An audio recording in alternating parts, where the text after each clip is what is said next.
Today we'll discuss about the top 5 richest Pakistani businessman जिन्होंने पाकिस्तान से सिर्फ बिलियंस ऑफ रुपीस ही नहीं बल्कि इन्होंने पाकिस्तान इकॉनमी के अंदर भी बहुत मेजर रोल प्ले किया है। On number 5 we have Hussain Daud Saab. Hussain Daud Saab is a pro-Pakistan prominent businessman and इनकी लीडरशिप के अंदर ही दाऊद ग्रुप आता है and one of the Pakistan largest most diversified conglomerate. Hussain Dawood साहब जो है वो चेयरमैन है दाऊद हरकुलस कॉर्पोरेशन के, एंग्रो कॉर्पोरेशन के। इनकी एक फैमिली लेगेसी चलती आ रही है जो बिजनेस को डे बाय डे एक्सपेंड करती जा रही है। इनकी अगर मैं बिजनेस वेंचर्स की बात करूं तो सबसे पहले हमें एंग्रो कॉर्पोरेशन देखने को मिलती है जिसके अंदर हमें एंग्रो फर्टिलाइजर सेक्टर के अंदर, एनर्जी सेक्टर के अंदर एंग्रो एनर्जी, फूड सेक्टर के अंदर आपको एंग्रो फूड्स देखने को मिल जाती है जिसमें ऑब्वियसली ओल्पर्स लाइक आपको लोकल मार्केट में प्रोडक्ट नजर आएगा that's belong to the Engro food and as well. Chemical sector के अंदर इनकी काफी इन्वॉल्वमेंट है। इंफ्रास्ट्रक्चर डेवलपमेंट के अंदर इनकी काफी इन्वॉल्वमेंट आपको देखने को नजर आती है। दाऊद हरकुलस कॉर्पोरेशन है इन्वेस्टमेंट होल्डिंग कंपनी है जो एनर्जी सेक्टर के अंदर, फूड सेक्टर के अंदर, एग्रीकल्चर सेक्टर के अंदर इनकी काफी इन्वेस्टमेंट्स को देखती है। थर्डली ये हब पावर कंपनी को जो है वो इनके पास स्टेक्स हैं हब पावर कंपनी के, हुसैन दाऊद साहब के, and one of the Pakistan largest independent power producers. Fourth number पे इनके बिजनेस वेंचर के अंदर आपके पास डेस्कॉन इंजीनियरिंग का जो वेंचर है वो आ जाता है and Dawood family has historical ties with the Descon group, a leading energy and construction company in Pakistan right now. इस टाइम पे इन 2023 आप लोगों ने काफ़ी सुना होगा द टाइटन सबमरीन जो डूबी थी, उसमें हुसैन दाऊद साहब के बेटे भी शामिल थे। हुसैन दाऊद साहब के बेटे सुलेमान दाऊद और शहज़ादा दाऊद उनके बेटे थे एंड सुलेमान दाऊद जो थे वो पोते थे। Shahzada Dawood and Suleman Dawood was died in the Titan submarine जो टाइटैनिक को विजिट करने के लिए गए थे एंड वहाँ पे वो ब्लास्ट हो गई थी एंड ये दोनों बाप बेटे वहाँ पे इनकी डेथ हो गई थी। He is a top richest Pakistani businessman right now. He is on the top 5th richest Pakistani right now. इनकी टोटल नेटवर्थ जो है that will be around $370 million। On number 4 we have Majid Bashir. Majid Bashir is the CEO of digital engineering services. Is a Dubai based company है जिनका Pakistan defence industry के अंदर भी काफ़ी heavy role जो है वो इन्होंने प्ले किया हुआ है।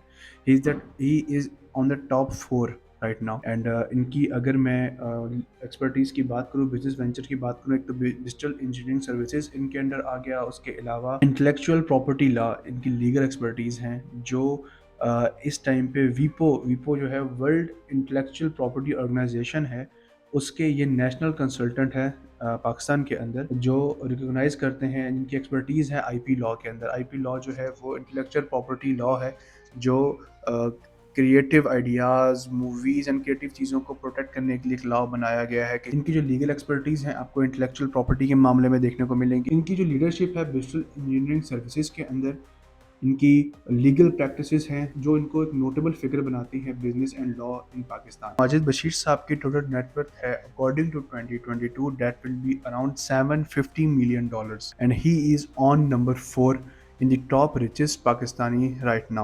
On number 3 we have Anwar Pervez. Anwar Pervez साहब is the founder of Bestway Group and Bestway group के बारे में आपने सुना होगा जो बेस्टवे सीमेंट के हवाले से मोस्टली। इनकी अगर जर्नी के बारे में आपको मैं बताऊं तो अनवर परवेज साहब was the bus conductor in the UK and from the bus conductor in UK he made the largest empire of Bestway Group as well here is in Pakistan right now।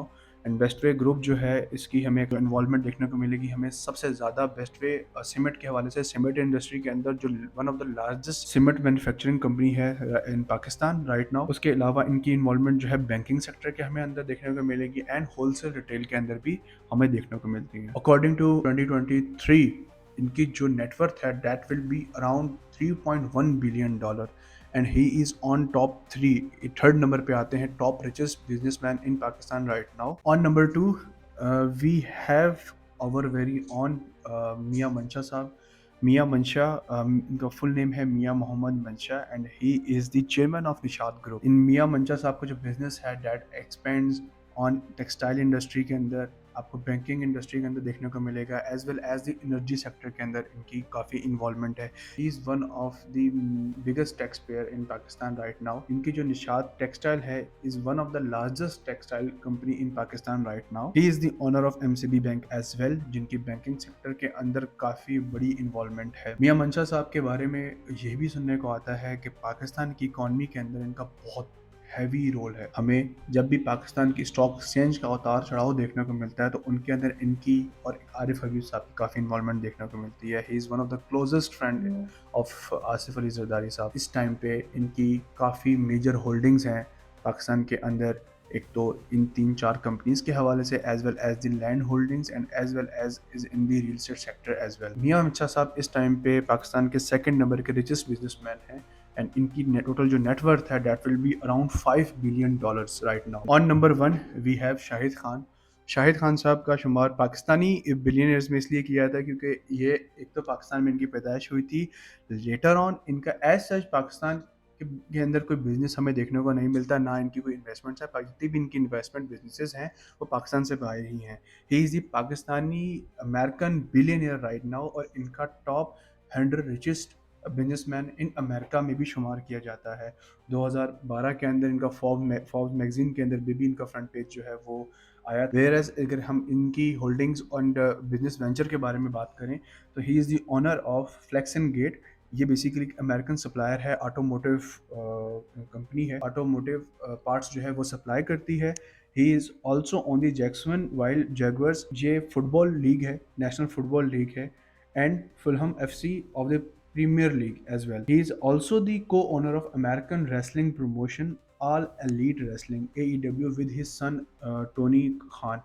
Tony Khan जो है वो इनके बेटे हैं, उनके साथ मिल के इन्होंने AEW जो है वो रेसलिंग कंपनी जो है वो ओन कर रहे हैं। शाहिद खान साहब की हमें स्पोर्ट्स के अंदर काफ़ी इन्वॉल्वमेंट देखने को मिलती है। स्पोर्ट्स इंडस्ट्री के अंदर इनकी एक तो फुटबॉल टीम है अपनी, इनकी रेसलिंग की ऑल एलीट रेसलिंग कंपनी है इनकी, जो अपने बेटे के साथ मिलकर ये कर रहे हैं। एट द एज ऑफ 16 ये अमेरिका जो है वो मूव हो गए थे। इन्होंने बीएससी कंप्लीट की है अपनी इंडस्ट्रियल इंजीनियरिंग के अंदर 1971 में, एंड 1978 में इन्होंने बम्पर का जो काम है वो स्टार्ट किया था। गाड़ियों के बम्पर्स जो थे, कस्टमाइज पिकअप ट्रक्स जो थे वो उनके बम्पर्स वगैरह ये बनाते थे। एंड 1980 में इन्होंने फ्लेक्स एंड गेट को बाय कर लिया था फ्रॉम हिज फॉर्मर एम्प्लॉय से ही, जहाँ ये काम करते थे उनसे ही इन्होंने फ्लेक्स एंड गेट को जो है वो परचेज कर लिया था। इन 1989 फ्लेक्स एंड गेट जो है अकेला सप्लायर बन गया टोयोटा कंपनी को, जितने भी ऑटोमोटिव स्पेयर पार्ट्स थे उसको लेकर। And right now he is one of the top 100